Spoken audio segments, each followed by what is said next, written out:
Hi, I'm Matt Conweiser, a security innovator with IBM, and today we're going to do a guided tour of the IBM security intelligence platform known as QRadar. You're going to learn some things that will really show you how this differentiates itself from a lot of the other offers on the market, and I'm going to take you through some of my favorite workflow functionalities of the product. So please join me now on a detailed guided tour. Now, in the introduction, I had mentioned that there are significant differentiators between QRadar and other platforms on the market. In a traditional security operations center model, you have anywhere from 2 to 5 different products, all looking at various elements of the security posture, and then a set of security operators that are sitting there looking at all these different UIs and consoles, and then determining what's appropriate to actually create a ticket on, how to run reports, and then how to do investigations as a follow-up.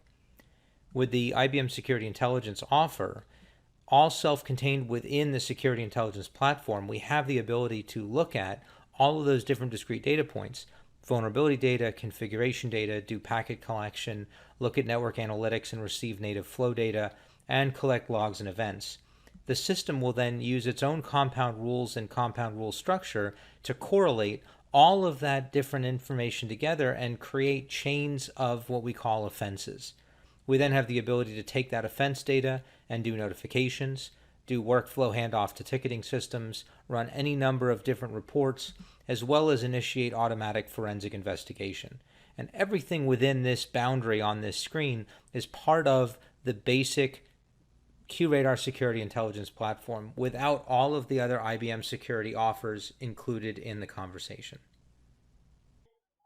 So now I'm going to show you some of my favorite functionalities in QRadar, and it's really all about workflow. How you start from the very beginning interface and work your way through to offenses and understanding exactly what the impact of those offenses are to your environment. And at the end, I would encourage you to do some follow-up and take a look at our offers and see what security intelligence can do for you. As I had mentioned, one of my favorite functionalities of the security intelligence platform is offenses. And offenses are full chains of activity that relate to the security posture in my environment. And I can get to them by the Threat and Security Monitoring dashboard or by the Offense tab.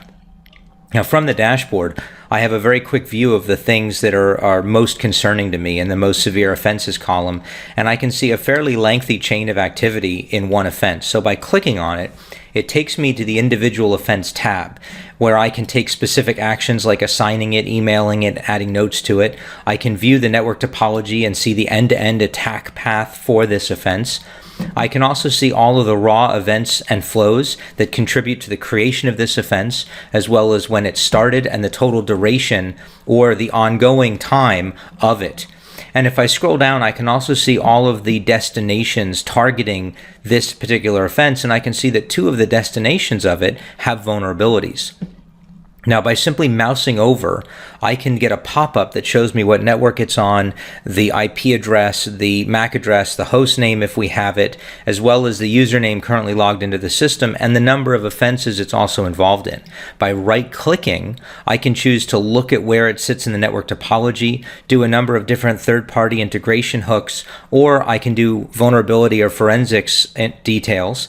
I can also do a port scan or an asset profile. And an asset profile gives me the ability to see all of the details about this asset that we've learned. Everything from the number of users that have been logged in and when they were first and last seen, to the IP address and MAC address information about it, all the way down to all of the vulnerabilities that exist on this asset. And if I click on an individual vulnerability, it will show me every other asset in my environment that shares that vulnerability, as well as the CVS score, the impact, the solution, as well as any virtual patching data. So I've been able to look at, if I want to, the network topology, get all the information about all of the devices involved in the offense. I've seen a relevance, severity, and credibility score that has been built by the security intelligence platform and all of the raw supporting data that contributes to this offense. And I've done this all in 3 mouse clicks. So that's my favorite workflow and function of QRadar, because it really helps consolidate the capabilities of a security operations center, and it allows it to be operable by a very small staff and get very potent results.